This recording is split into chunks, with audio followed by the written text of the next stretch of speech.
Halo, Assalamualaikum warahmatullahi wabarakatuh. Perkenalkan, nama saya Andri Trihartanto. Di sini saya akan menjelaskan apa itu topologi jaringan dan ada apa aja topologi jaringan itu. Nah, topologi jaringan sendiri adalah cara menghubungkan beberapa perangkat lalu dibuat model untuk menjadi sebuah jaringan. Nah, topologi jaringan sendiri ada beberapa macam, 5 macam. Yang pertama, ada topologi mesh. Setelah ada topologi bus, ada topologi tree, ada topologi ring, dan yang terakhir ada topologi star. Yang pertama, topologi mesh. Apa itu topologi mesh? Jadi, seperti apa topologi mesh itu? Jadi, topologi mesh adalah seperti ini. Nah, topologi mesh sendiri adalah topologi yang semua perangkatnya saling terhubung satu sama lain. Lalu, hubungan mereka juga bersifat sangat penuh. Ciri-cirinya adalah topologi ini memiliki redundansi yang tinggi. Redundansi antar hubungan perangkat ini sangatlah tinggi. Lalu, setiap perangkat saling terhubung satu sama lain. Nah, kelebihannya adalah fault tolerance yang sangat tinggi. Jadi, apabila sebuah perangkat mengalami masalah, maka distribusi data tetap berjalan dengan lancar. Kapasitas komunikasi juga terjamin. Mengapa seperti itu?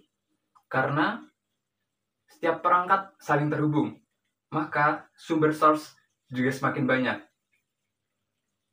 Lalu, yang nomor 3 adalah troubleshoot yang relatif cukup mudah. Di samping itu, topologi mesh juga memiliki beberapa kekurangan. Yang pertama adalah instalasinya yang sangat rumit, karena di setiap device saling terhubung. Lalu juga menelan biaya yang cukup mahal untuk membangun sebuah topologi mesh. Yang kedua ada topologi bus. Apa itu topologi bus? Jadi topologi ini adalah sebuah rangkaian perangkat yang terhubung dengan menggunakan node yang berjalan pada satu jalan protokol atau backbone. Nah, ciri-cirinya adalah menggunakan kabel koaksial. Nah, apa saja kelebihannya? Maka, kelebihan dari topologi bus ini adalah yang pertama, instalasinya yang sederhana, lalu murah atau hemat daripada topologi yang lain, lalu mudah dalam memperluas jaringan. Namun, topologi ini juga memiliki kekurangan. Salah satu kekurangannya adalah tidak cocok untuk traffic yang tinggi. Yang kedua, troubleshoot yang lumayan sangat sulit. Yang ketiga, ketika kabel utama, jalan protokol atau backbone mengalami masalah, maka topologi ini akan mati total. Lalu ada topologi tree. Apa itu topologi tree? Nah, jadi topologi tree ini adalah topologi yang menggabungkan antara topologi star, beberapa topologi star yang dirangkai dengan topologi bus. Nah, terciptalah topologi tree. Lalu salah satu ciri-cirinya adalah hampir sama dengan topologi bus. Jadi topologi ini menggunakan sistem backbone kabel dengan satu jalan protokol yang terpusat. Kelebihannya adalah yang pertama, mudah dalam menemukan masalah atau troubleshoot. Yang kedua, mudah dalam penambahan jaringan. Nah, topologi tree ini juga memiliki beberapa kekurangan. Di antaranya adalah satu, topologi ini terlalu banyak menggunakan kabel atau boros kabel. Yang kedua, sering terjadi collision atau tabrakan data karena sangatlah banyak device dalam topologi tree ini, maka cenderung lebih mudah mengalami tabrakan data. Yang ketiga,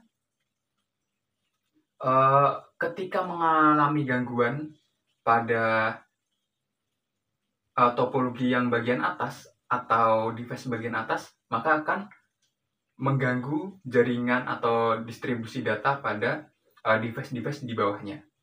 Kemudian ada topologi ring. Seperti apa topologi ring?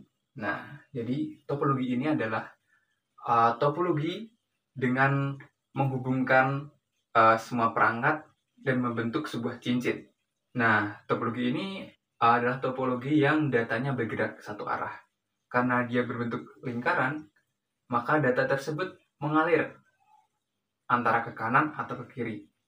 Ciri-ciri dari topologi ini adalah mereka menggunakan kabel UTP atau patch kabel. Kelebihannya sendiri adalah yang pertama, menghindari collision atau tabrakan data. Kan mereka aliran datanya searah, jadi untuk tabrakan data sangatlah terhindarkan. Yang kedua, lalu lintasnya atau transfer datanya cukup cepat karena searah, tidak mengalami tabrakan. Yang ketiga, waktu akses data yang optimal. Nah, dari ketiga kelebihan ini mereka memiliki beberapa kekurangan. Di antaranya yang pertama adalah ketika satu jaringan atau node mengalami kegagalan, maka akan mempengaruhi semua transmisi data. Jadi misalkan komputer A ke komputer B, node dari komputer A ini mengalami masalah, maka ini akan mempengaruhi atau menggagalkan semua transmisi data. Nah, yang kedua, sangat sulit dalam menambah device ataupun mengurangi. Yang terakhir ada topologi star. Nah, topologi ini adalah topologi yang berpusat atau mempusatkan transmisi datanya dengan hub atau switch. Nah, ciri-cirinya topologi ini menggunakan switch atau juga hub. Kelebihannya adalah yang pertama, ketika satu perangkat mengalami kerusakan, maka tidak akan mengganggu transmisi data yang lain. Yang kedua, mudah dalam menambah device atau perangkat. Dan yang ketiga adalah bisa menggunakan tipe kabel yang berbeda. Nah, topologi star ini memiliki dua kekurangan. Yang pertama, ketika hub atau switch ini rusak, maka semua transmisi data pada topologi ini akan mengalami kegagalan atau tidak bisa beroperasi. Lalu membutuhkan banyak kabel. Dari kelima topologi ini ada beberapa hal yang perlu diperhatikan dalam pembangunannya. Yang pertama biayanya, lalu kompleksitas, lalu stabilitas, juga ketahanan terhadap pengguna. Dan yang perlu diingat, semua topologi tersebut memiliki kelebihan dan kekurangan. Semuanya tergantung dengan kebutuhan masing-masing dalam pembangunan topologi tersebut. Itu saja yang bisa saya sampaikan. Wabillahi taufiq wal hidayah. Wassalamualaikum warahmatullahi wabarakatuh.